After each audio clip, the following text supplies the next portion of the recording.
Dalam Main Event Alzheimer 2025, salah satu kegiatan bakti sosial mereka adalah penyuluhan kesehatan. Kegiatan tersebut melibatkan para dokter dari Gunung Sari Medical Center. Kepada warga Buloa, Kecamatan Talo, Kota Makassar, dijelaskan pentingnya menjaga imunitas melalui pola hidup sehat dan asupan gizi seimbang. Menurut Dr. Nurnaini Mkes, sistem imun memiliki 3 lapis pertahanan, mulai dari perlindungan fisik, respon sel darah putih, hingga pembentukan antibodi. Dan vitamin C memiliki peran penting dalam pembentukan sel imun, serta sumber alami yang mudah didapatkan masyarakat. Vitamin C sangat penting untuk meningkatkan imunitas tubuh dan pencegahan penyakit.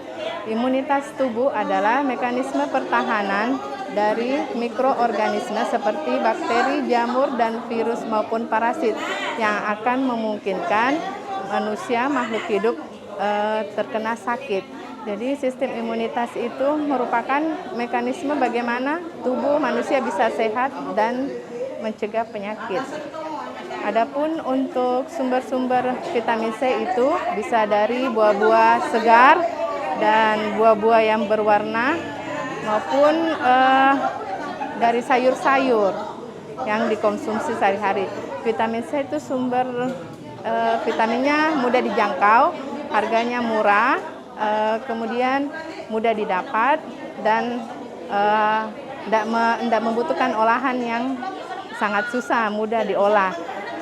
Jadi vitamin C itu berperan penting dalam meningkatkan imunitas, antioksidan, kemudian untuk pencegahan infeksi, penyembuhan luka, maupun kriteria-kriteria pasien vitamin C itu apakah vitamin C-nya itu didapat secara alami maupun secara suplemen, baik tablet maupun kapsul, maupun vitamin C secara injeksi.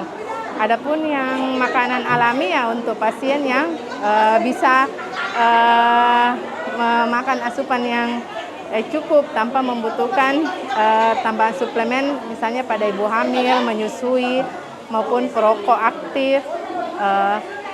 Untuk vitamin C secara tablet itu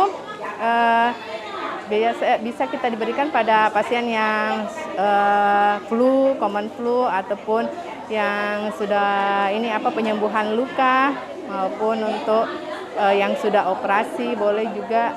Ada untuk yang injeksi ya kita lihat peruntukannya apakah untuk estetika ataupun untuk kebutuhan indikasi medis. Dalam penyuluhan tersebut, Dr. Nurnaini menegaskan pentingnya cuci tangan, penggunaan masker saat flu, tidur yang cukup, olahraga teratur, serta menghindari alkohol dan stres berlebihan. Dr. Nurnaini berharap penyuluhan kesehatan tersebut dapat meningkatkan pemahaman warga terkait pencegahan penyakit, terutama di wilayah yang memiliki permasalahan lingkungan. Feni Septeni Samuel, Unhas TV.